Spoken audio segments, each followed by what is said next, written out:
Assalamualaikum warahmatullahi wabarakatuh.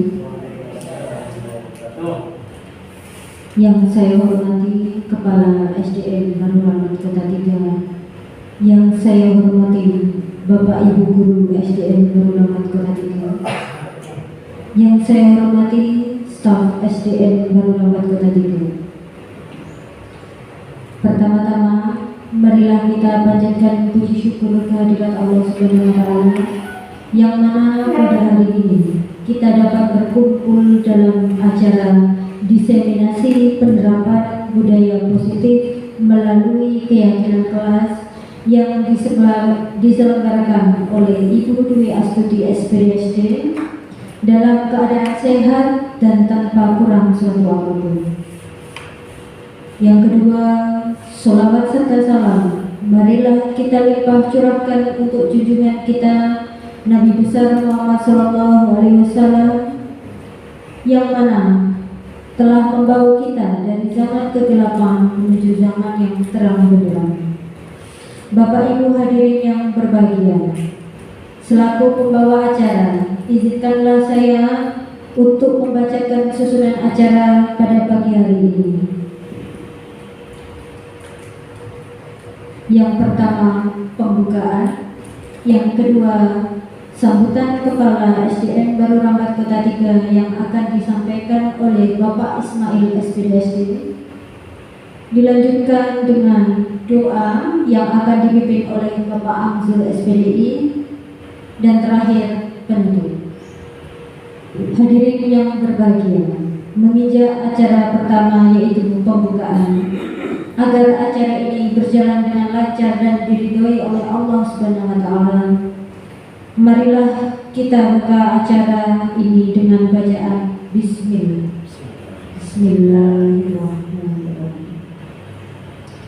Acara yang kedua yaitu sambutan Kepala SDN Baru Rambat Kota 3 yang akan disampaikan oleh Bapak Ismail SPDSD. Kepada Bapak Ismail SPDSD kami persilakan.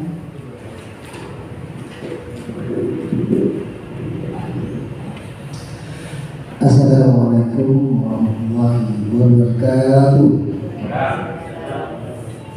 Alhamdulillahirrahmanirrahim. Salatu wassalamu ala asyrofil anbiya'i wal mursalin wa ala sayyidina Muhammadin wa ala alihi washabihi ajma'in, amma ba'du. Yang saya hormati rekan-rekan guru maupun staf SDN Baru Kota 3, yang saya hormati narasumber dari CGP Ibu Dwi Astuti. Baiklah, kita panjatkan puji dan puja syukur kita kepada Allah Subhanahu wa Ta'ala, karena dengan limpahan rahmat dan nikmat kita tetap diberi suatu kenikmatan yaitu nikmat sehat dan cepat, sehingga kita dapat bisa berkumpul di tempat yang penuh kebahagiaan. Salawat dan salam mudah-mudahan tetap terus dilimpahkan kepada junjungan kita Nabi besar Muhammad SAW, yang mana karena jasa beliaulah kita sekarang berada di alam ilmu pengetahuan. Bapak Ibu yang saya hormati, dalam rangka melaksanakan kurikulum Merdeka, tentunya banyak tantangan dan hambatan yang dialami oleh para guru. Makanya pemerintah dengan sengaja membentuk suatu organisasi yaitu CGP, calon guru penggerak, kemudian ada CPP, calon pengajar praktik.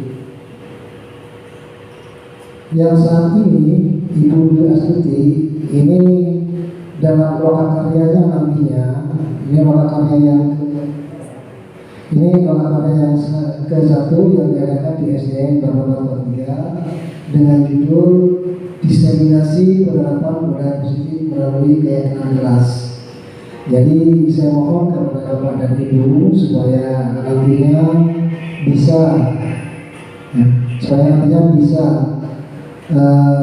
memahami apa yang dijelaskan oleh Ibu Dwi Astuti nantinya. Saya hanya mengharap pada rekan-rekan guru supaya nantinya juga menjadi CGP yang lain. Karena dengan CGP insya Allah di semua lembaga ini akan baik nantinya. Karena terus terang saja nantinya di CGV ini atau di lembaga ini ada penggerak-penggerak. Jadi dalam pembelajaran ini tidak akan monoton. Jadi ada inovasi-inovasi yang nantinya mungkin akan diterapkan oleh utamanya oleh dunia sendiri dan pada umumnya nanti dilaksanakan di lembaga kita. Mungkin itu dari saya. Semoga dalam pelaksanaan sosialisasi diseminasi penerapan budaya musik melalui kegiatan ini berjalan dengan baik. Saya atas nama kepala sekolah membuka secara resmi sosialisasi penerapan diseminasi penerapan budaya musik melalui kegiatan kelas. Dengan pembacaan Bismillahirrahmanirrahim, saya nyatakan sosialisasi diseminasi penerapan budaya musik melalui kegiatan kelas saya buka. Terima kasih. Assalamualaikum warahmatullahi wabarakatuh.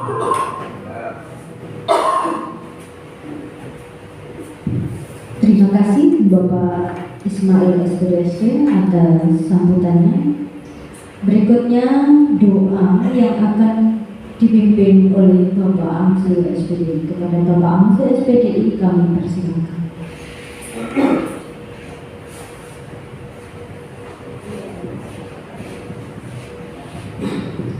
Assalamualaikum warahmatullahi wabarakatuh. Marilah kita mendoakan seminar pertama kali ini untuk guru penggerak kita. Semoga acara ini diberi kelancaran, kemudahan dari Allah Subhanahu wa taala dan mendapatkan ridho dari Allah Subhanahu wa taala. Wa radhiyallahu anhu kulli sahabat Rasulillah ajma'in. A'udzu billahi minasyaitonir rajim. Bismillahirrahmanirrahim. Alhamdulillahi rabbil alamin hamdan yuwafi ni'amahu wa yukafi mazidah. Ya Rabbana lakal hamdu kama yanbaghi li jalali wajhika as-saghir. Allahumma shalli ala sayyidina Muhammadin al-habibil mahbub syafil ilali wa mufarrijil qulubi wa ala alihi wa sahbihi wasallam. Allahumma shalli ala sayyidina Muhammadin al-turil azhar wal yakul al-ahlam wal nur al-azhar wassirillahi akbar wa ala alihi wa sahbihi wasallam. Allahumma inna nas'aluka salamatan fid din wa afiyatan fil jasadi wa ziyadatan fil ilmi wa barakatan fil rizqi wa tawfiqan fil maut wa rahmatan indal maut wa maghfiratan ba'dal maut. Allahumma hawwin 'alaina fi syajaratil maut wal najata wal afin dari hisab. Allahumma awina minal ilmi wa zayyina bil hilmi wa akrimna bit taqwa wa jammilna bil afiyah. Rabbana khtim lana husnul khatimah. Rabbana khtim lana husnul khatimah. Rabbana atina fid dunya hasanah wa fil akhirati hasanah wa qina adzabannar.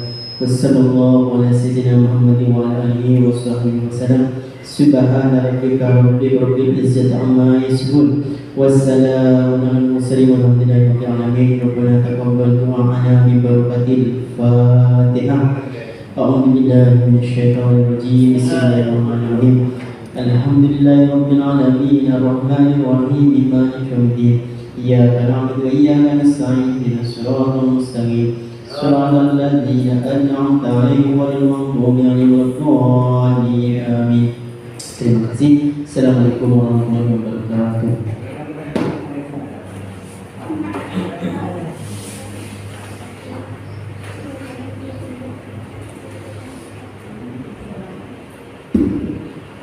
Terima kasih kepada Bapak Amsil SPD atas panjatan doanya. Bapak Ibu hadirin yang berbahagia, sampailah kita pada acara penutup. Sebelum kita akhiri, marilah kita tutup acara ini dengan bacaan hamdan. Bapak Ibu hadirin yang berbahagia, demikian rangkaian acara yang telah kita lalui bersama. Saya selaku pembawa acara memohon maaf sebesar-besarnya atas perkataan yang kurang berkenan di hati, dan saya ucapkan terima kasih banyak atas waktu dan kesempatan yang Bapak Ibu berikan Saya akhiri, wassalamualaikum warahmatullahi wabarakatuh. Berikutnya sepenuhnya acara kami serahkan kepada Ibu Dwi Astuti SPDSD.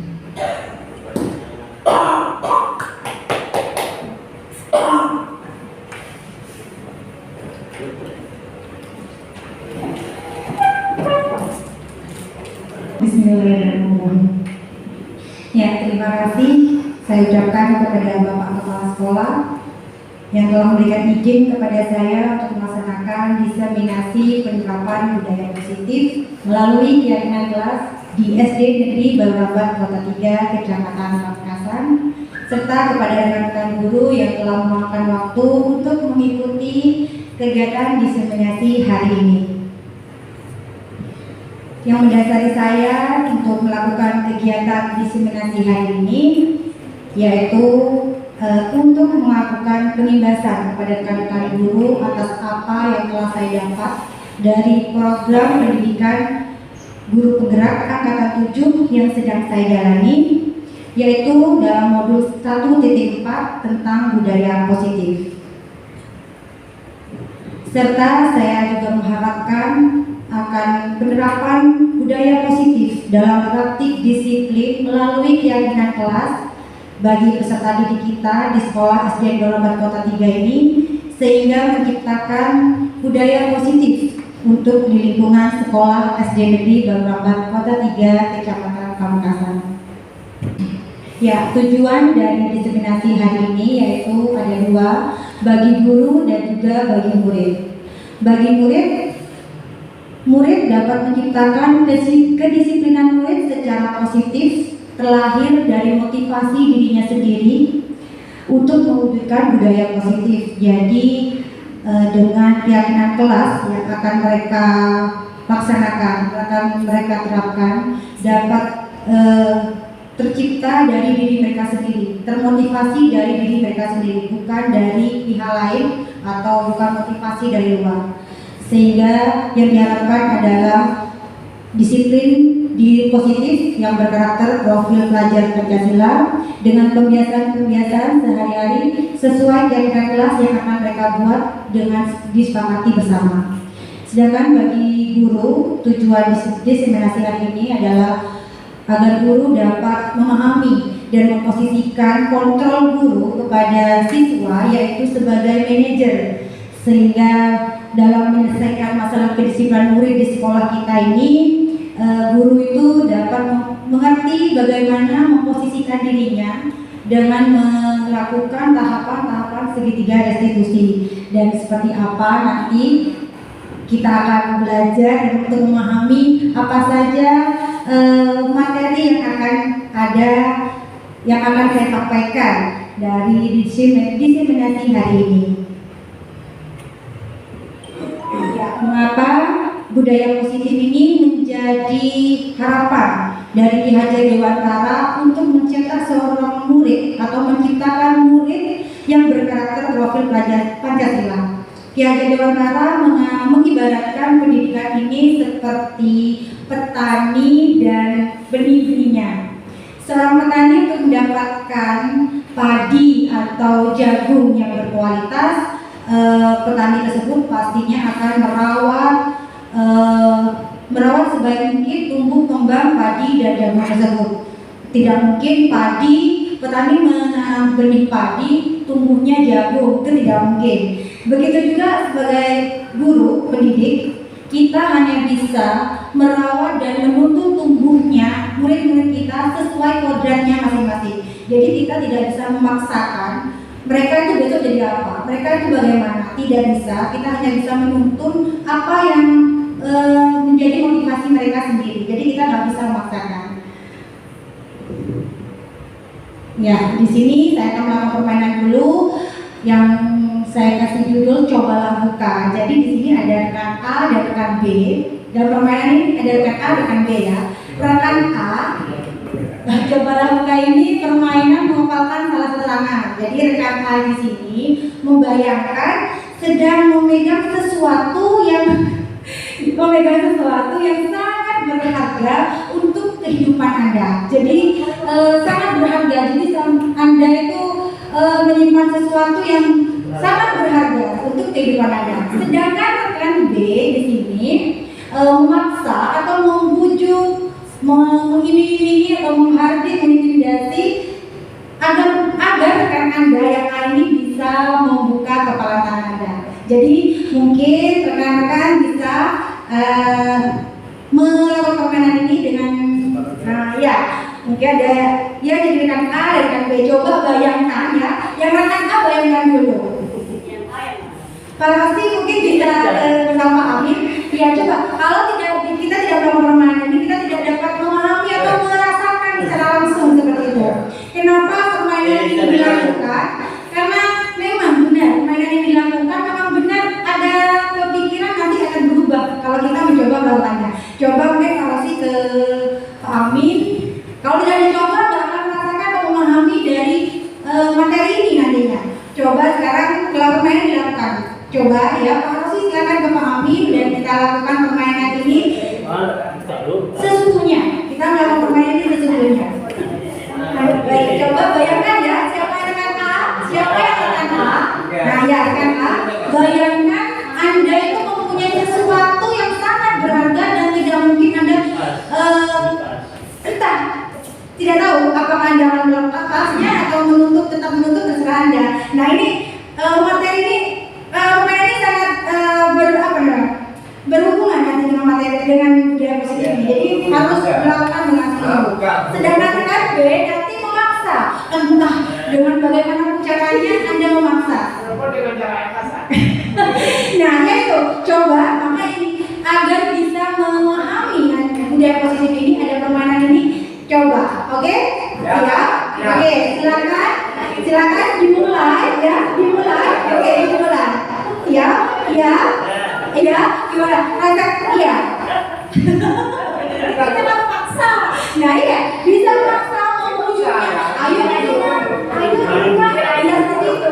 Coba, ayo, rekan A, kamu bisa jadi rekan A atau rekan B? Ya, ya, oke, ya, dipaksa. Bagaimana? Iya. Baik, sudah. Bagaimana permainannya? Ya, bisa mengatakan bagaimana paksaan yang sudah dilakukan? Ya. Nah, pertanyaannya, di sini pertanyaannya, apakah Anda atau rekan A atau B membuka kepala tangan Anda? Ya. Tidak. Mengapa dan apa alasan Anda atau B membuka kepala tangan Anda? Punya alasan? Pasti. Oh, gitu oke. Apakah Anda atau B ya menutup kepala tangan Anda? Mengapa dan apa alasan Anda atau B tetap menutup kepala tangan Anda? Mengapa? Karena saya ingin mempertahankan apa yang menjadi keinginan saya. Oke, siap. Dalam kegiatan ini sesungguhnya siapa yang memegang kendali atau kontrol untuk membuka atau menutup kepala tangan Anda? A. Iya. A. Diri sendiri. Apakah ada yang menjawab B? Oke, lanjut Pak. Iya, dari pertanyaan pertama dan kedua pastinya bervariasi. Ada yang membuka atau tetap menutup. Mengapa membuka, mengapa menutup? Berarti pasti ada sesuatu sehingga membuka. Tetap menutup juga ada alasannya untuk pertahankan kata manusia. Ya, untuk pertanyaan ketiga, yang memegang kontrol atas kepala tangan kita tadi itu adalah kita sendiri. Ya, kita sendiri bergantung dari diri kita masing-masing sesuai dengan kebutuhan dasar kita saat itu. Jadi mungkin terkadang kita akan membuka, mungkin karena bujukan kasihan atau segala macamnya, atau kita akan tertutupnya mungkin karena kita keras hati mungkin ya, tetap kita mempertahankannya seperti itu.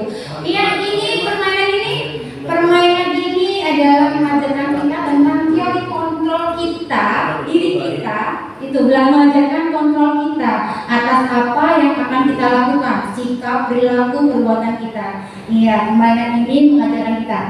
Ya, dalam materi diseminasi ini ada 3, yaitu pertama kaitan kelas, 5 posisi kontrol, dan ketiga restitusi. Materi pertama yaitu kegiatan kelas. Tadi kita sudah bermain ya, cobalah buka. Di sini ada stimulus respon ke teori kontrol. Nah, di sini ada pendekatan yang namanya stimulus respon ke teori kontrol. Kita itu sudah biasa ya berpikir dengan pendekatan stimulus respon. Kita biasa berpikir seperti itu. Contoh dari stimulus respon tentang dunia ya. Kebutuhan kita selalu berpikir kebutuhan kita itu sama. Atau semua orang melihat hal-hal itu sama. Atau kita mencoba mengubah orang agar berpandangan sama dengan kita. Ya, kadang kita seperti itu ya, ingin seorang orang lain itu sama, harusnya bersikapnya seperti kita, seperti itu ya. Atau perilaku buruk dilihat sebagai satu kesalahan. Ya, seseorang anak buat kesalahan nakal itu salah katanya, seperti itu. Itu adalah pendekatan stimulus respon. Sedangkan pada pendekatan teori kontrol, tadinya kita berpikir kebutuhan kita itu sama. Pada teori kontrol, kebutuhan kita itu sebenarnya berbeda. Nah, seperti itu. Atau setiap orang itu yang tadinya kita lihat hal-halnya itu sama, ternyata setiap orang itu memiliki gambaran yang berbeda. Jadi dari pendekatan stimulus respon ke teori kontrol ini mengajarkan kita, ayo kita berubah mindset kita, pemikiran kita tentang dunia atau di lingkungan kita. Oke, jangan dunia dulu ya, tentang lingkungan sekitar kita saja. Kita mencoba untuk merubah pemikiran kita. Tadinya seorang murid yang ternyata kalau nakal ya itu salah, seperti itu ya, ya itu ya. Tapi ternyata anak seorang murid melakukan kesalahan atau melakukan kenakalan, entah itu memukul temannya atau mengejek temannya, sebenarnya apa yang mereka lakukan itu ada tujuannya. Jadi mereka melakukan sebuah kesalahan itu ada tujuan. Kenapa mereka berbuat kesalahan? Nah, di sini kita harus berpikir jangan langsung menyalahkan seorang siswa tersebut, karena mereka melakukan hal-hal yang salah tersebut untuk memiliki tujuan seperti itu. Ya, disitulah pendekatan stimulus respon ke teori kontrol. Jadi kita harus berpikir mengubah pemikiran kita tentang hal yang pertama di awal itu stimulus respon, kita ubah menjadi pendekatan teori kontrol. Jadi dari sini dan dari permainan tadi kita sudah tahu ya bagaimana cara kita mengontrol diri kita. Jadi harus ada pemikiran yang berubah dari diri kita, seperti itu. Ya, kenapa saya mengatakan harus ada pemikiran yang berubah, mindset kita harus berubah? Karena di sini kita akan belajar tentang konsep disiplin positif. Kalau disiplin positif kita pasti berpikir kalau mendisiplinkan murid ini dengan hukuman, ya, dengan kepatuhan, ya, seperti itu. Bapak Ki Hajar Dewantara menyatakan untuk menciptakan murid yang merdeka, syarat utamanya harus ada disiplin yang kuat. Nah, disiplin yang kuat di sini adalah disiplin diri dari murid kita sendiri. Jadi disiplin yang terlahir dari motivasi dalam diri atau yang disebut motivasi internal, seperti itu. Tapi jika tidak bisa mengeluarkan atau mewujudkan motivasi dalam diri, perlu orang lain atau pihak lain agar motivasi tersebut muncul, itu namanya motivasi eksternal, seperti itu. Nah, jika murid bisa memiliki motivasi diri sendiri untuk melakukan disiplin positif, dia akan bertanggung jawab atas segala perbuatan, sikap atau perilakunya yang dia lakukan. Kita tahu ya, mereka semua melakukan sikap seperti itu tuh pasti ada tujuannya. Terlepas itu baik atau tidak baik, tapi semua mereka bisa mempertanggungjawabkan. Nah, disiplin diri yang dari motivasi internal mereka itu terlahir atau dilandaskan dengan nilai-nilai kebajikan. Sebenarnya mereka berbuat salah itu memiliki tujuan, seperti itu ya. Nah, tujuan itu dilandaskan seharusnya dengan nilai-nilai kebajikan. Tapi sayangnya mereka tidak tahu seperti itu. Mereka itu belum tahu apa yang mereka lakukan, tujuannya apa, baik atau tidak baik, terdapat apa, merupakan nilai-nilai kebajikan apa, mereka itu sebenarnya belum tahu. Nah, kita lah sebagai pendidik menuntun mereka untuk mengerti bahwa apa yang mereka lakukan untuk kedisiplinan kita, dirinya, itu ada nilai-nilai,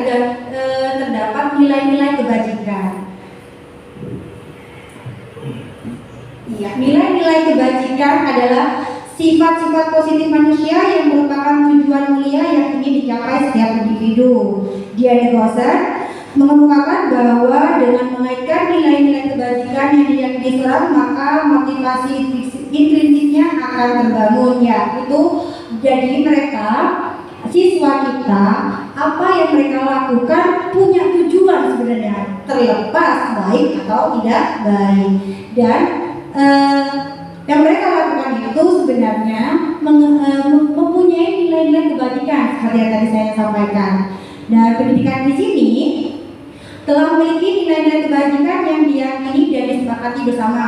Tadi Bapak Kepala Sekolah sudah mengatakan di kurikulum Merdeka ini pendidikan ini semuanya ingin mewujudkan murid yang berprofil pelajar Pancasila.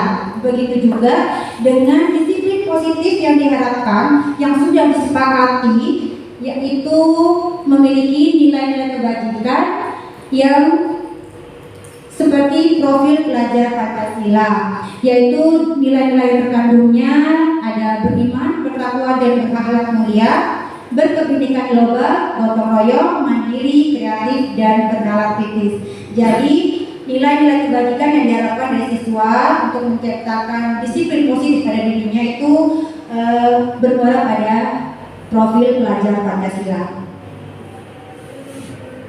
Ya, dari nilai-nilai kebajikan, nah sekarang saya kasih lagi ya. Setelah kita tahu teori kontrol, kita sudah tahu juga sekarang tentang nilai-nilai kebajikan. Nah, untuk menciptakan kedisiplinan, kita sudah tahu ya nilai-nilai kebajikan. Dan untuk mendisiplinkan siswa atau murid, pasti ada yang namanya untuk kepatuhan itu adalah hukuman, ada motivasi, di sini ada konsekuensi dan restitusi. Di sini sudah ada saya tampilkan apa itu motivasi. Motivasi adalah dorongan yang timbul pada diri seseorang secara sadar atau tidak sadar untuk melakukan suatu tindakan dengan tujuan tertentu. Ya, tadi saya juga sudah menyampaikan, murid kita dituntut untuk bisa memotivasi dirinya sendiri, bukan dari orang lain. Jadi mereka itu bisa mendisiplinkan dirinya dari dirinya sendiri, seperti itu, secara sadar ataupun tidak sadar. Hukuman adalah sebuah cara untuk mengarahkan sebuah tingkah laku yang sifatnya secara tiba-tiba. Jadi kita terkadang memberikan hukuman kepada siswa, pasti ya, masih gitu ya. Dan itu tiba-tiba, tidak rencana. Contoh, melihat anak waktu itu lagi mungkin gurunya sedang latih, tahu ada murid bercanda, jatuh depannya langsung dimarahi, ditunjuk-tunjuk, seperti itu kadangnya. Nah, itu namanya hukuman. Caranya itu secara tiba-tiba. Konsekuensi adalah cara untuk mengarahkan sebuah tingkah laku yang sifatnya secara terencana. Jadi kalau konsekuensi ini sudah ada aturannya. Contoh aturannya itu maksudnya konsekuensi ini ditulis kalau tidak mengerjakan PR nanti dikasih konsekuensinya apa, seperti itu. Sudah terencana. Jadi nanti bisa dicatat lah karena seperti itu, sudah terencana. Restitusi adalah proses menciptakan kondisi bagi murid untuk memperbaiki kesalahan mereka. Nah, di sini dalam menciptakan budaya positif, kita tidak lagi melakukan hukuman seperti itu ya, tidak melakukan hukuman, tapi kita melakukan restitusi. Kita mengajarkan pada siswa itu menyelesaikan masalahnya untuk dengan mencari solusi seperti itu. Mereka bisa, oh iya ini perbuatannya salah Pak, gimana caranya menyelesaikannya? Mereka sendiri, dari diri mereka sendiri yang menemukan solusi untuk menyelesaikan masalahnya. Ya, di sini saya sudah memberikan contoh tindakan guru. Menurut Bapak dan Ibu, dari tindakan guru yang sudah saya kasih ini termasuk hukuman atau konsekuensi ya. Coba saya bacakan pertama. Mencatat 100 kali di dalam buku kalimat, saya tidak akan terlambat lagi karena terlambat ke sekolah. Itu adalah hukuman atau konsekuensi? Hukuman? Oke. Lari mengelilingi lapangan basket 2 kali karena terlambat hadir di sekolah. Hukuman? Oke. Murid diminta untuk push up 15 kali karena tidak menggunakan masker ke sekolah. Oke. Menggantikan kertas tugas teman yang telah dicoret-coret. Konsekuensi. Oke.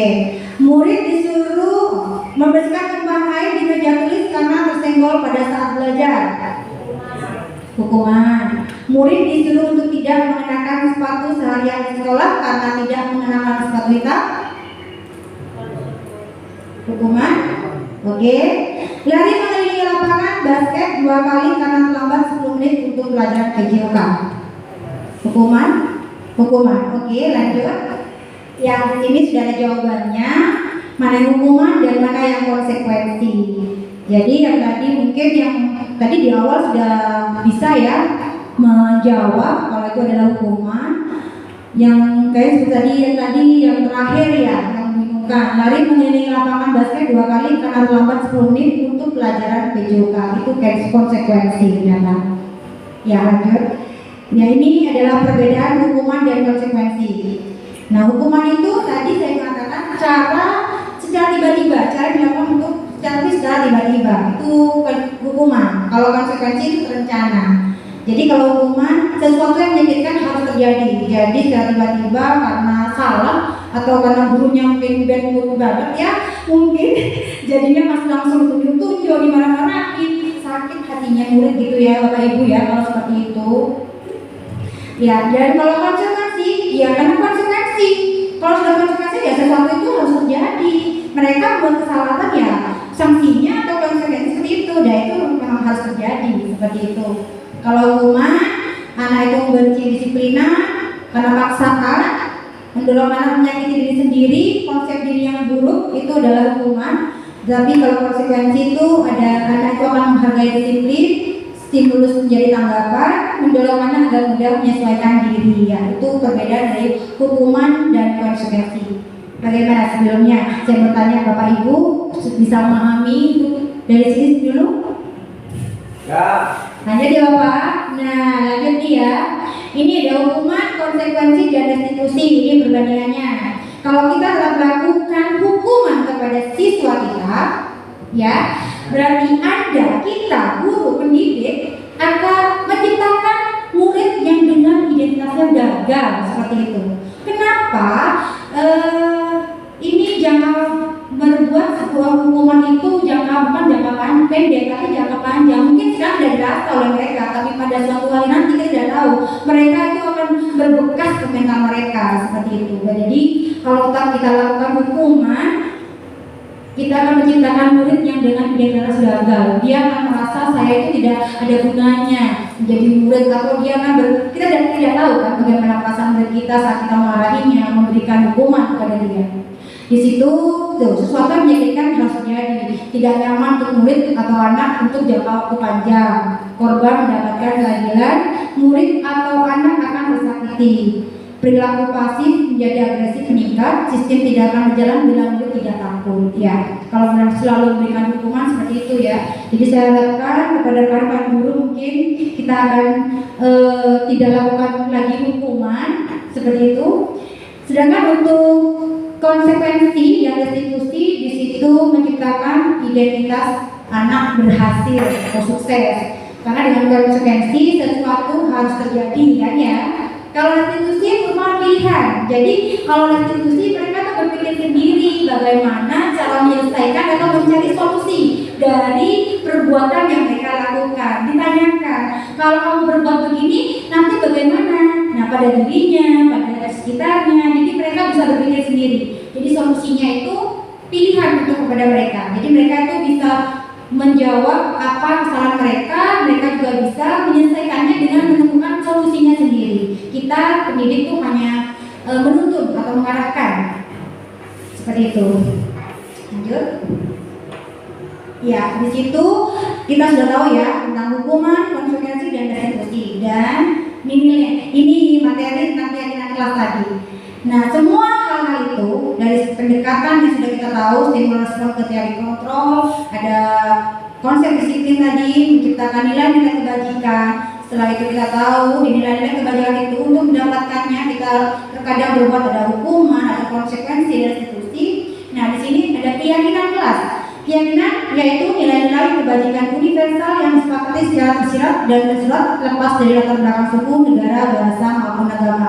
Jadi keyakinan kelas ini kita lakukan, kita buat agar muncullah nilai-nilai kebajikan dari diri mereka. Jadi mereka akan meyakini nilai-nilai kebajikan tersebut.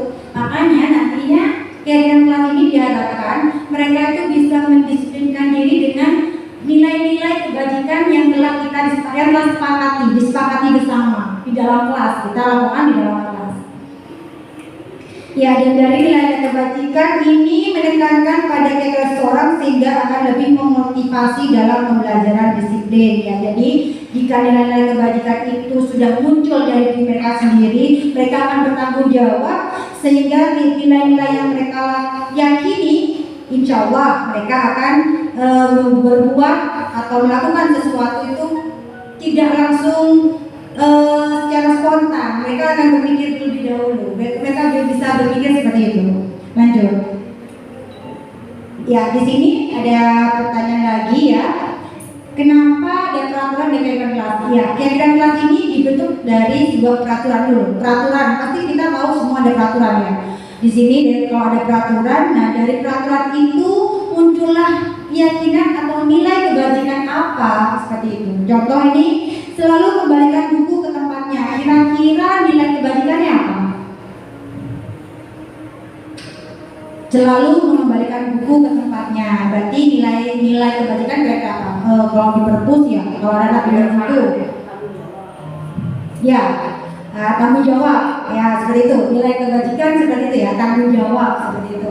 Coba dilarang mengganggu orang lain. Kadang orang kerja diganggu seperti itu ya, datang teman atau mengganggu ya, seperti itu kan berarti ya. Itu peraturannya dilarang mengganggu orang lain. Coba kita pikir kira-kira keyakinan nilai kebajikannya apa? Toleransi, saling menghormati. Oke. Hadir di sekolah 15 menit sebelum pembelajaran dimulai. Oke, disiplin. Dilarang melakukan kekerasan. Kira-kira nilai kebajikannya? Kepada teman waktu lagi main kan nggak boleh tendang. Oke, saling menyayangi bisa. Dilarang menggunakan narkoba. Oke, ini untuk anak sekolah kelas tinggi ya, mungkin di SMP, SMA itu dilarang menggunakan narkoba. Nilai kebajikan apa ya yang diinginkan? Oke, lanjut ya, pergantian atau menunggu giliran. Kira-kira nilai kebajikan apa? Bagaimana kalau saling menghormati? Bisa? Ya, oke, bisa. Ya seperti itu ya. Caranya agar kita bisa melihat. Jadi kita melihat nilai kebajikan itu tidak sebenarnya nggak begitu sulit sepertinya. Peraturan itu ada. Kita bisa lihat kalau bergantian atau menunggu giliran. Nah, itu kan kita mengajarkan pembelajaran itu agar saling menghormati seperti itu ya. Gunakan masker. Apa nilai kebajikannya? Hidup sehat. Oke. Jangan berlari di kelas atau koridor. Kira-kira nilai kebajikannya? Disiplin. Oke. Dari nilai kebajikan yang telah dibuat nantinya, itu akan menjadi keyakinan atau bagi siswa, bagi murid kita. Coba lanjut. Ya, di sini sudah jawabannya. Oke, itu. Jadi peraturan yang tadi selalu kembalikan buku ke tempatnya. Jadi mereka harus meyakini tanggung jawab. Nilai kebajikan tanggung jawab. Mereka harus meyakini tanggung jawab. Kenapa harus tanggung jawab? Karena dengan tanggung jawab, karena mereka mengajarkan mereka apa? Bertanggung jawab atas apa yang telah mereka lakukan seperti itu. Dilarang mengganggu orang lain. Nilai kebajikannya yaitu menghormati orang lain. Jadi mereka harus meyakini sikap atau nilai-nilai kebajikan yaitu menghormati. Kita tuh nggak boleh mengganggu orang lain. Tadi apa lagi yang menghormati? Bergantian atau menunggu giliran seperti itu. Jika sudah disepakati nilai-nilai kebajikan dari peraturan yang sudah mungkin nantinya cara seperti ini ya untuk membuat keyakinan kelas.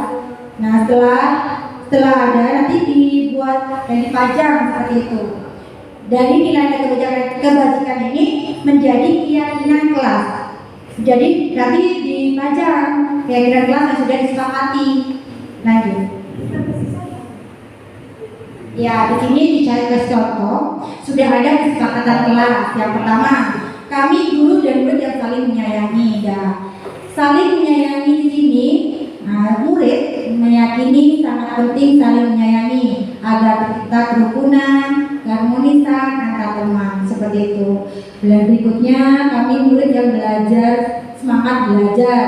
Dengan semangat itu bisa menemukan tingkat keinginan yang kuat dalam diri untuk belajar. Yang ketiga, kami murid yang peduli dengan teman-teman.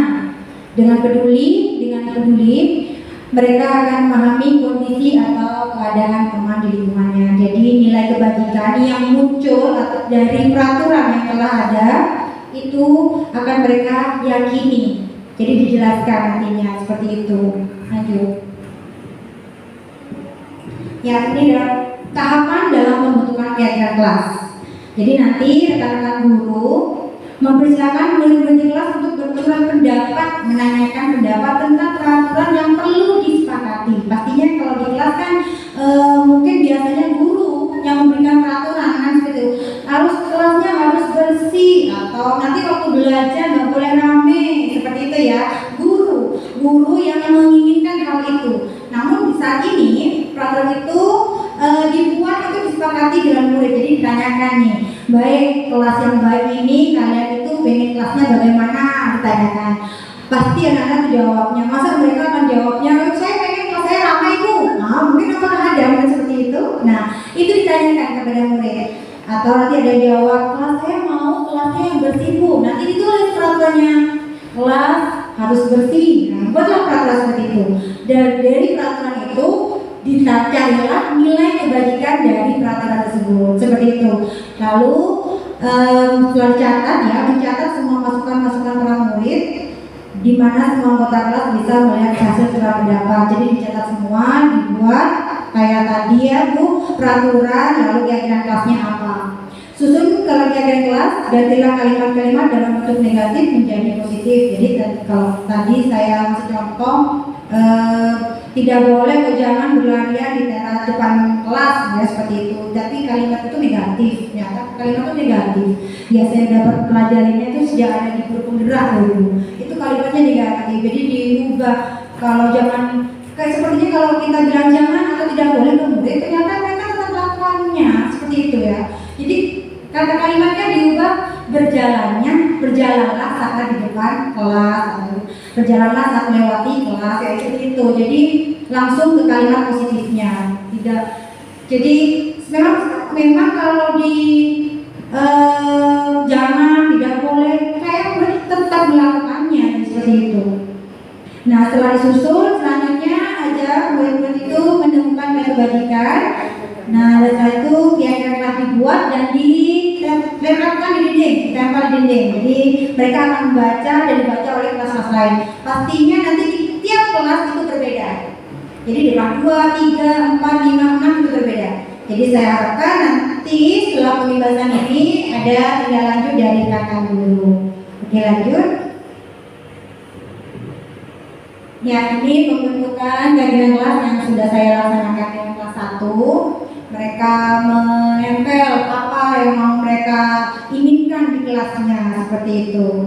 Bisa ya Bapak Ibu guru kelas untuk melakukan keyakinan kelas, membuatnya bersama murid-murid. Siap? Siap. Oke lanjut, terima kasih. Iya, kita sudah sampai ke materi kedua, yaitu 5 posisi kontrol. Kita sebelum belajar 5 posisi kontrol, kita harus tahu dulu bagaimana kebutuhan dasar manusia. Kebutuhan dasar manusia ada 5. Yang pertama, kebutuhan untuk bertahan hidup. Maksudnya dalam hal ini bersifat fisiologis, yaitu untuk bertahan hidup kita pasti perlu makan. Kita juga perlu sehat. Kita juga perlu rumah. Nah, itu adalah kebutuhan kita untuk bertahan hidup. Itu kebutuhan dasar manusia. Yang kedua, cinta dan kasih sayang. Ya, kita manusia tidak bisa hidup sendiri ya. Kita perlu orang lain. Nah, kita juga perlu rasa sayang dari situ. Rasa sayang itu bukan hanya dari teman, dari sahabat, dari orang tua, dari pasangan juga kita butuh ya kasih sayang. Nah, kasih sayang juga itu rasa diterima, rasa ingin diterima.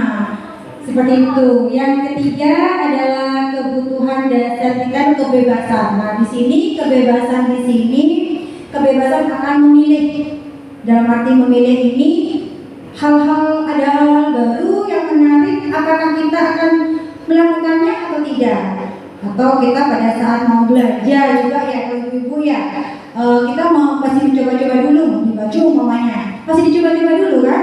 Ya, itu kebebasan kita dalam memilih. Kalau dalam, jadi kebutuhan dasar kebebasan ini akan pilihan. Jadi tak pilihan kita. Kesenangan. Nah, kebutuhan dasar akan kesenangan.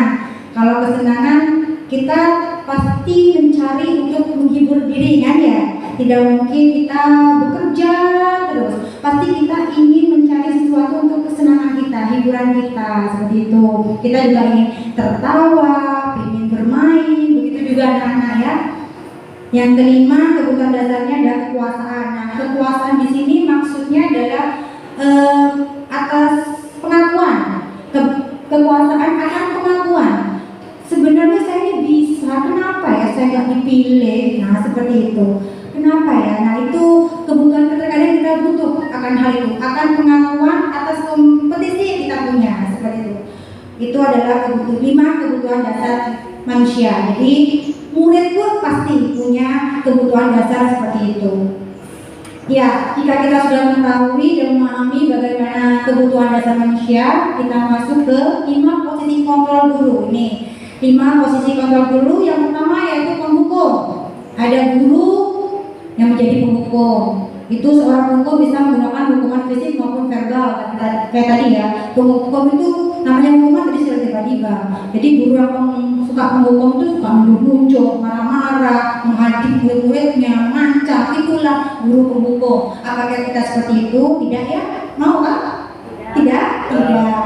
Oke, yang kedua adalah membuat orang merasa bersalah. Ada guru juga yang posisinya membuat orang merasa bersalah. Ya, pada posisi ini biasanya guru akan bersuara lebih lembut. Contohnya, mungkin kelasnya lama ini ya, terus dengan lemah lembutnya bilang, nah, ayo dong, jangan ramai, nanti ibu dimarahin bapak kepala sekolah kalau ramai.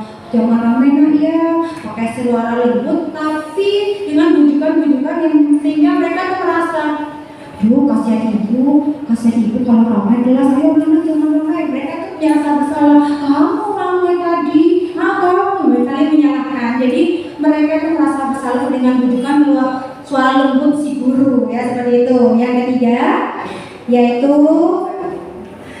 memposisikan guru kita sebagai teman. Nah, sebagai teman, guru pada posisi ini tidak akan menyakiti murid, namun akan tetapi berupaya mengontrol murid melalui persuasi. Jadi kalau sebagai teman, kayaknya mungkin yang sudah terjadi, kita itu diajak sebagai temannya ya, mengajak sebagai temannya berbicara biar tidak ada penekanan gitu ya. Jadi kita mengajak ngomong dengan murid itu sebagai teman kita, seperti itu. Yang keempat, sebagai monitor atau pemantau. Memonitor berarti mengawasi. Jadi kalau ada guru yang menjadi pemantau, jadi gerak-geriknya guru dilihat terus. Oh, kamu buat salah lagi. Kamu tadi sudah buat salah. Ditulis lagi, dicatat lagi, itu pemantau. Jadi mengawasi tiap gerak-geriknya siswanya. Yang kelima adalah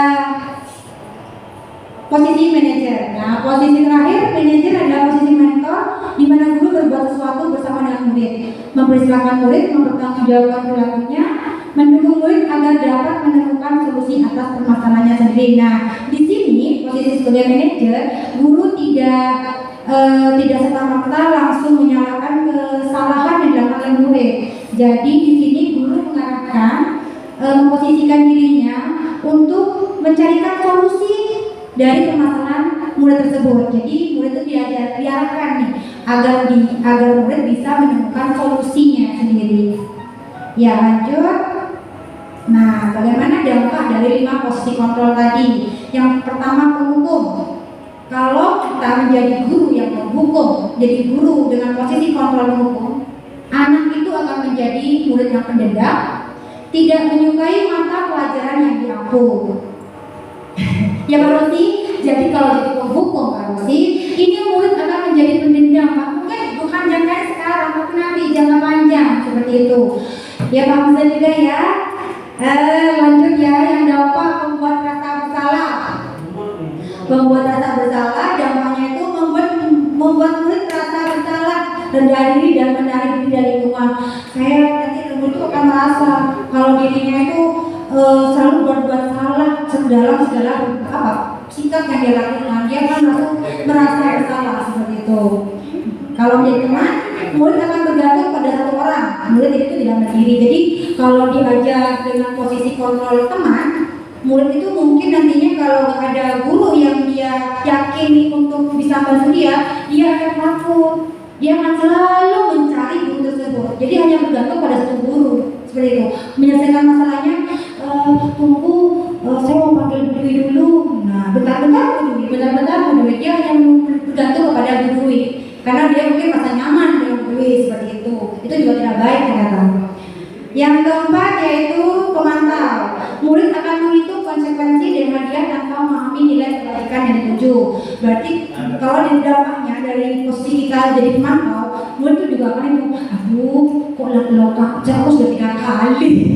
Aduh, saya sudah 3 kali buat kesalahan. Nah, dia juga merasa takut. Nah, atau dia dan menghitung konsekuensi dan hadiah. Nah, hadiah. Ternyata kita memberikan hadiah reward kepada teman ke murid kita itu juga menjadi sebuah hukuman. Ternyata menjadi sebuah hukuman. Kenapa?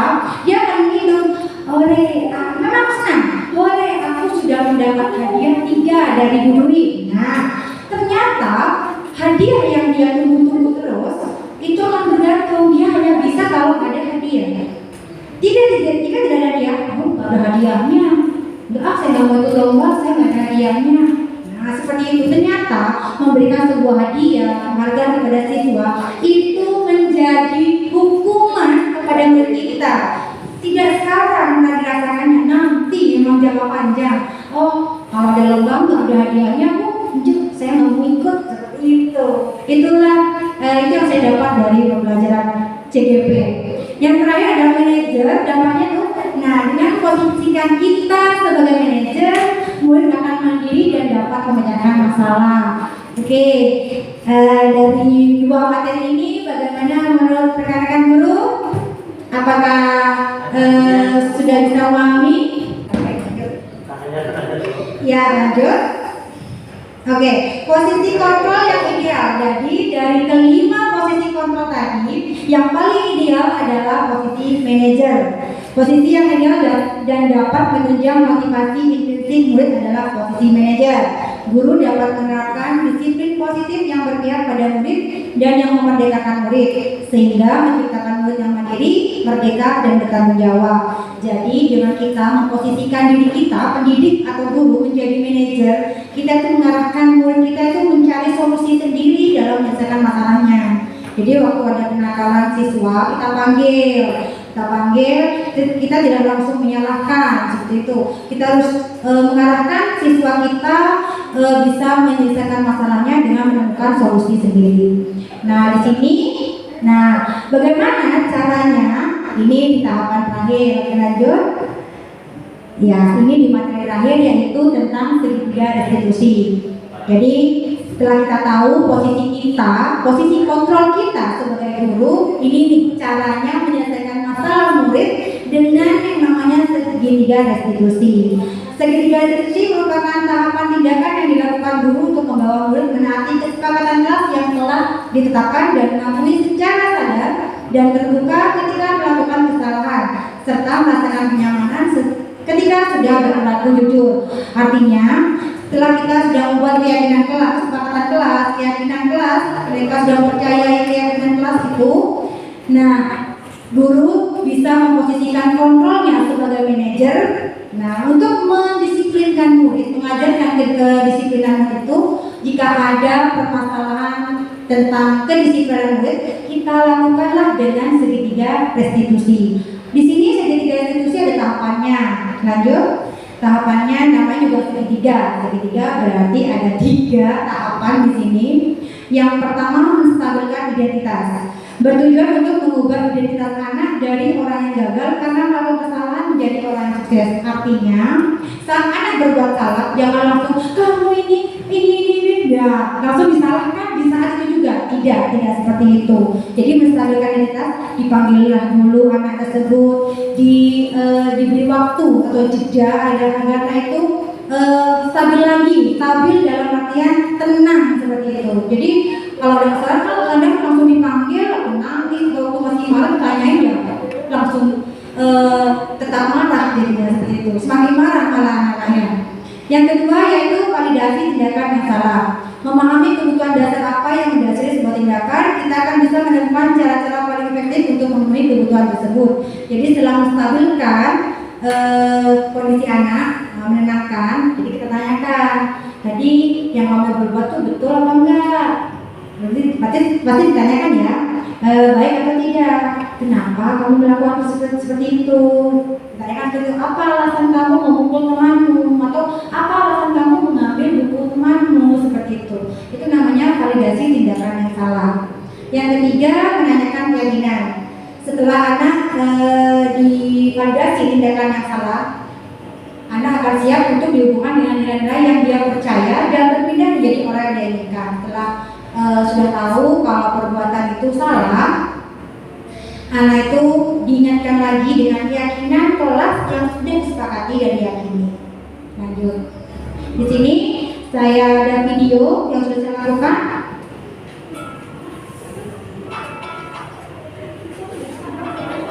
Ini adalah video yang sudah saya lakukan pada saat menerapkan tahapan segitiga restitusi.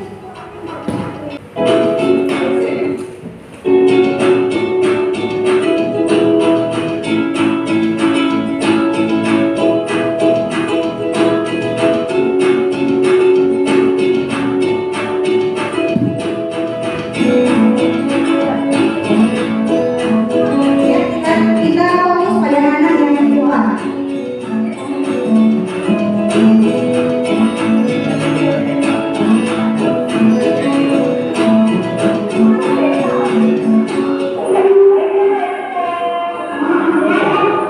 Ini adalah tahapan pertama, yaitu menstabilkan identitas murid. Ini kita tahu nggak kenapa dipanggil ini? Iya, tadi adalah hubungi waktu kegiatan semakin minat kewangannya itu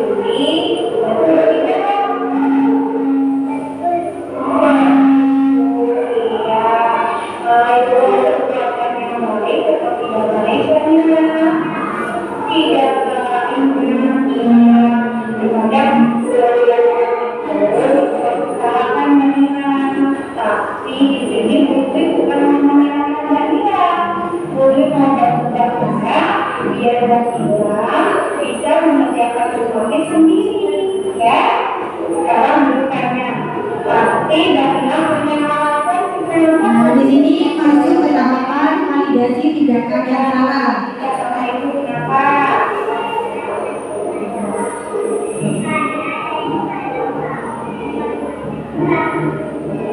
Oh, teman-teman yang baru.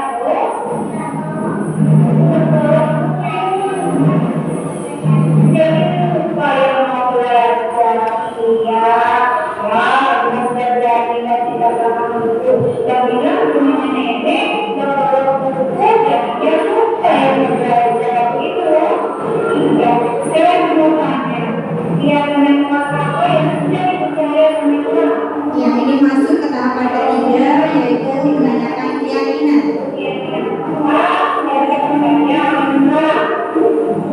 Dapat mengerjakan seperti kita harus belajar jawabannya sendiri ya. Kita harus berpikir betul. Nah, kalau seperti itu kita pasti tahu bagaimana caranya biar bisa menjawab dengan jawabannya sendiri. Gimana caranya?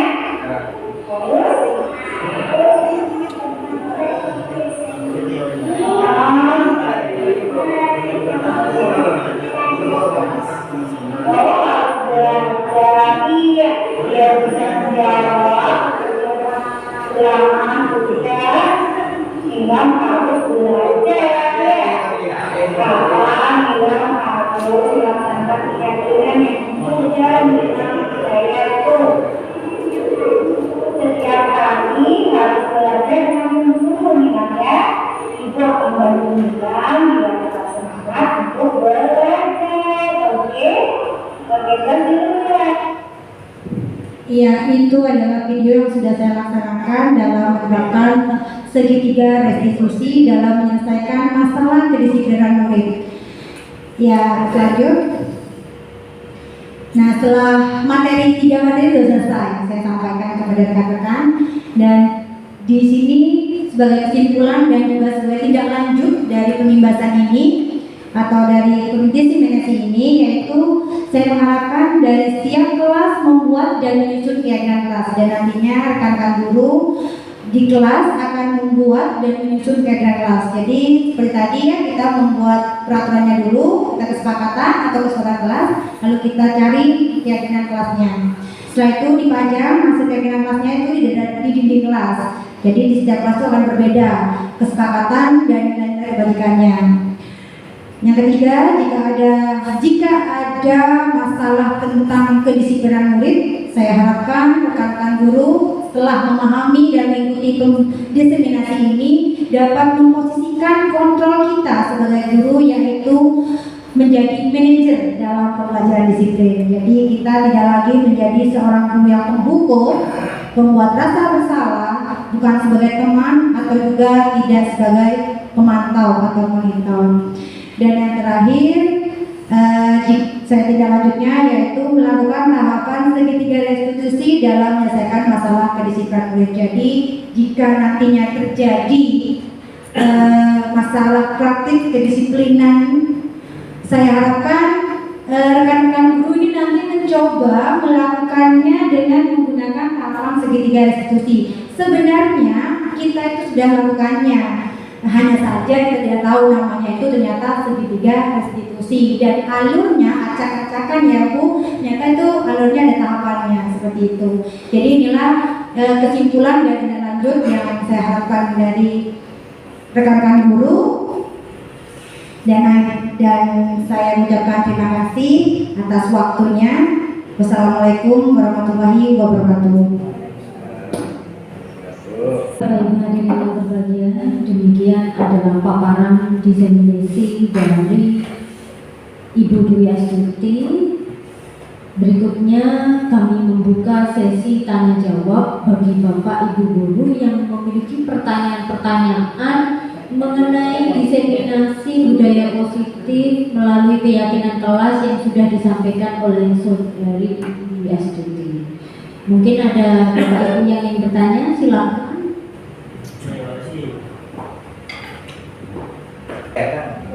Saya Ibu Maulidah Tolima, SD, dan saya wali kelas 2, ingin bertanya kepada Ibu Dwi.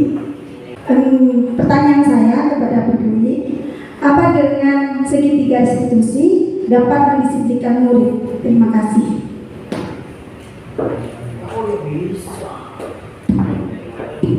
Lanjut, Bapak Ibu, untuk pertanyaan berikutnya sekalian kami tampung agar nanti dijawab sekaligus oleh Ibu Dwi Astuti. Pertanyaan yang kedua, silakan. Terima kasih waktunya diberi kesempatan untuk bertanya, dan terima kasih juga kepada pemateri yang sudah memaparkan materi pada hari ini dengan jelas dan gamblang. Terima kasih waktunya. Pada kali ini kami diberi kesempatan untuk bertanya. Dari apa yang telah pemateri sampaikan, saya ingin bertanya, atau saya dapat menyimpulkan dari apa yang telah pemateri sampaikan, yaitu guru tidak boleh memberi hukuman, tapi dalam posisi kontrol, mengapa hukuman itu masih tercantum di dalamnya? Terima kasih. Assalamualaikum warahmatullahi wabarakatuh.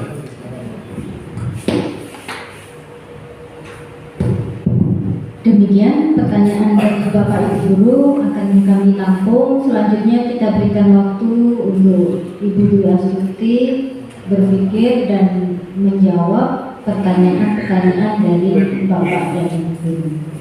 Ya, terima kasih pertanyaannya dari Bu Linda dan Bapak Amin. Yang pertama dari Bu Linda, yaitu apa dengan segitiga restitusi dapat mendisiplinkan murid? Nah, tadi saya sudah memaparkan atau menjelaskan bahwa segitiga restitusi ini ternyata kita itu sudah melakukannya. kita untuk mendisiplinkan murid itu kita sudah terbiasa melakukannya, hanya saja kita itu tidak tahu kalau namanya itu ternyata segitiga restitusi. Dan dalam tahapan segitiga restitusi itu yang pertama adalah menstabilkan identitas murid, validasi tindakan yang salah, dan yang ketiga menanyakan keyakinan. Sedangkan yang biasa kita lakukan, kita tuh langsung pada validasi tindakan yang salah, kita menanyakan langsung kesalahan murid kita. Kita itu tidak, ternyata segitiga restitusi itu ada tahapannya. Yang pertama menstabilkan identitas, kedua validasi tindakan yang salah, dan ketiga menanyakan keyakinan. Jadi apakah segitiga restitusi ini dapat mendisiplinkan murid? Dapat dilakukan karena kita sudah biasa melakukannya, hanya saja saat kita melakukannya itu tahapannya tidak seperti segitiga restitusi yang seharusnya. Jadi segitiga restitusi itu yang seharusnya adalah yang pertama menstabilkan identitas, validasi tindakan yang salah, lalu menanyakan keyakinan. Yang terbiasa kita lakukan, kita tuh langsung memvalidasi tindakan murid yang salah, seperti itu. Jadi segitiga restitusi ini sudah terbiasa kita lakukan. Bukannya begitu, kalau ada anak yang salah atau berbuat kesalahan gitu ya, berbuat salah dalam pendisiplinannya, pasti langsung dipanggil atau langsung pada saat itu juga. Betul? Ya.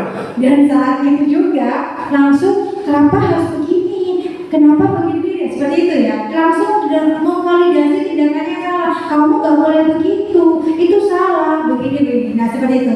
Sebenarnya kita tuh sudah terbiasa melakukannya. Hanya saja kita baru tahu kalau itu namanya segitiga restitusi, dan ternyata tahapannya itu seperti itu. Kita stabilkan dulu tindakan identitasnya murid, lalu memvalidasi, menanyakan tindakan itu kenapa kamu melakukan itu, apa alasannya, itu baik atau tidak baik sih perbuatannya, seperti itu. Dan terakhir kita menghubungkannya dengan menanyakan keyakinan kelas yang sudah disepakati, seperti itu. Jadi murid itu akan terbiasa dengan hal-hal seperti itu. Murid itu akan terbiasa mendapatkan atau menemukan solusinya sendiri, seperti itu. Jadi motivasi yang tadinya selalu dari luar itu akan muncul sendiri. Karena apa? Keyakinan kelas yang sudah dibuat itu kan nanti dipajang. Mereka akan membaca atau mengingat. Ada temannya mengingatkan, gak boleh begini ya. Ada temannya yang sering mengingatkan. Jadi keyakinan itu akan muncul dengan sendirinya, dengan pembiasaan yang dilakukan oleh murid itu dengan keyakinan kelas yang sudah dibuat dan disepakati. Seperti itu Ibu Linda. Bagaimana Bunda, bisa dipahami?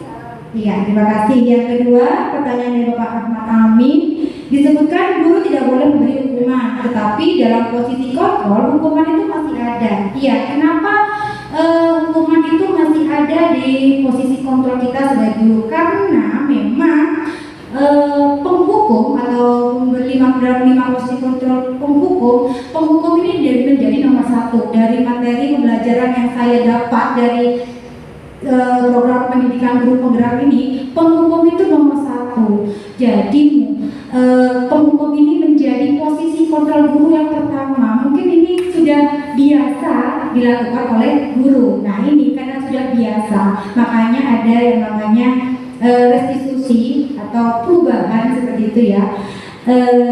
Di sini jadi posisi kontrol hukuman ini harus jangan kita lakukan lagi, seperti itu.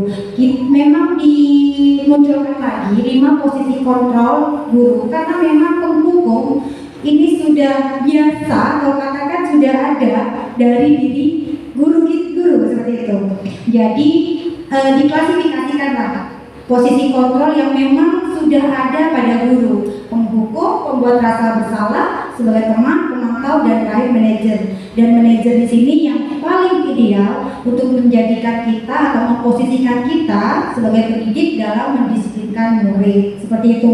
Jadi meskipun hukuman ini ada, kita itu memang tidak langsung berubah ya, gitu ya. Kita nggak bisa kita harus berlatih dulu untuk membiasakan diri kita menjadi seorang manajer. Gimana seorang manajer, seperti itu ya, menanyakan dulu, tidak langsung menyalahkan, seperti itu. Meskipun hukuman itu masih ada ya, tapi ternyata kita diminta untuk bisa merubah atau tidak melakukan kebiasaan tersebut. Jadi posisi kontrol hukuman atau penghukum tidak kita lakukan lagi di sekolah kita. Saya harapkan seperti itu. Tidak lagi menghadik murid-murid, mengancam atau menyuruh murid itu dengan menyakiti fisiknya, tidak, menunjuk-nunjuk juga tidak lakukan itu lagi. Jadi lambat laun kalau kita bisa membiasakan diri ya, berlatih untuk tidak melakukan hukuman itu kepada murid, kita akan secara sendirinya kita bukan menghukum lagi. Jadi kalau kita tidak memberikan hukuman lagi pada murid, pasti secara tidak langsung juga kita tidak akan menjadi seorang guru yang penghukum. Jadi seperti itu. Karena apa? Tadi sudah dijelaskan ya, kalau kita menjadi penghukum berarti kita adalah guru yang menciptakan murid dengan identitas gagal. Padahal kita menginginkan menciptakan murid yang sukses seperti itu ya. Jadi dalam hal ini di posisi kontrol penghukum itu memang masih ada, makanya dimunculkan lagi. Pertama dimunculkan lagi, makanya di sini ada pembebasan dalam materi budaya positif ini. Kita diharapkan untuk menjadi atau memposisikan kontrol kita sebagai pendidik adalah sebagai manajer dalam menyelesaikan masalah kedisiplinan murid, khususnya di SD Negeri Bagamban Kota Nikel. Terima kasih. Bagaimana Pak Amin? Apa bisa dipahami? Ya, paham sekali. Iya, terima kasih. Saya kembalikan lagi kepada moderator.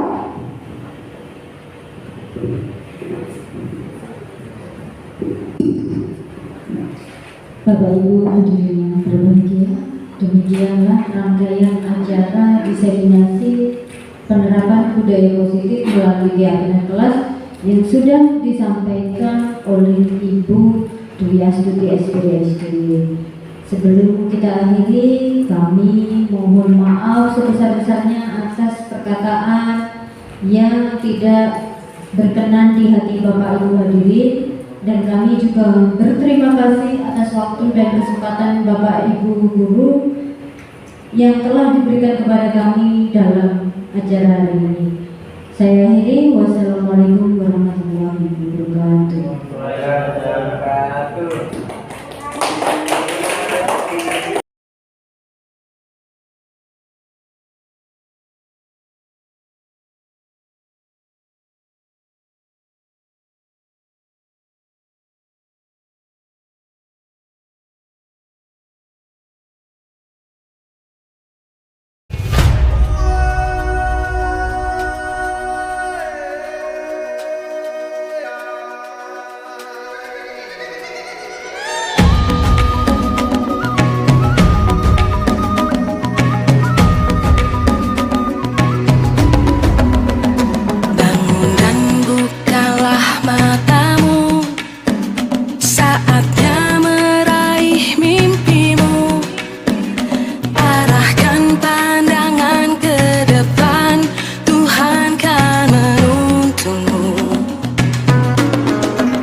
Assalamualaikum warahmatullahi wabarakatuh.